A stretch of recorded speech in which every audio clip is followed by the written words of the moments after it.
देखिए, पिछले 2018 के चुनाव में पार्टी ने जिस तरीके से चुनाव लड़ा, हम लोग विपक्ष में थे, उस प्रकार से इस बार के चुनाव में देखने को नहीं मिला। अभी का जो चुनाव था वो चुनाव थोड़ा सेंट्रलाइज हो गया था। हमको जनादेश मिला था, उस जनादेश का हमारी सरकार सही आदर नहीं कर पाई। सरकार का जो चलाने का तरीका सेंट्रलाइज हुआ, जिस प्रकार से मंत्रियों को जो पावर मिलनी चाहिए थी मिल नहीं पाई।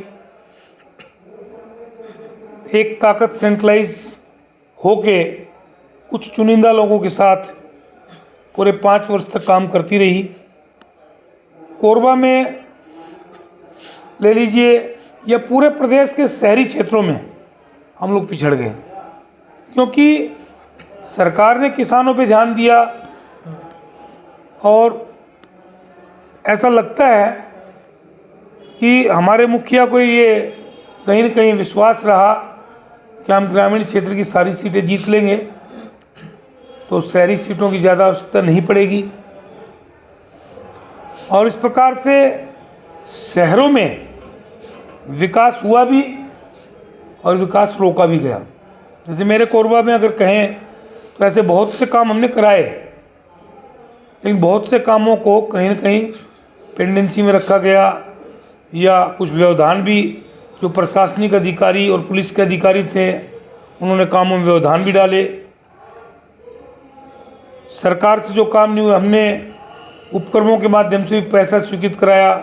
हमने रोड के लिए SECL से पैसा सेंक्शन कराया, उसमें रोड का काम भी शुरू हुआ, लेकिन उसी कलेक्टर ने उस पैसा को, काम को रोक के और भुगतान को रोक के और उसको काम को बाधित किया। ऐसे छांट के पुलिस अधीक्षक और जिला कलेक्टर पदस्थ किए गए। एक पुलिस अधीक्षक अभिषेक मीणा, जिसने कोरबा को डुबाने में पूरी भूमिका अदा की। उसी प्रकार रानू साहू, जो भ्रष्टाचार के मामले में जेल में है, उसने कोरबा को किस प्रकार से बर्बाद किया, किस प्रकार से कामों को बाधित किया। भोजराम पटेल एक SP आए, उसको एक सिपाही ही चलाते रहा, उस सिपाही ने करोड़ों रुपए धन अर्जित किया।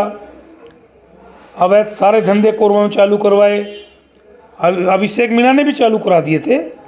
इसके साथ साथ फिर एक आपके उदयकिरण SP आए, उसने तो सारे रिकॉर्ड तोड़ दिए। जो कोयला, कबाड़ और डीजल चोरी के जो धंधे थे उनको और ज़्यादा बढ़ावा दिया। यहाँ गैर प्रांतीय गुंडों को लाके बसाया गया।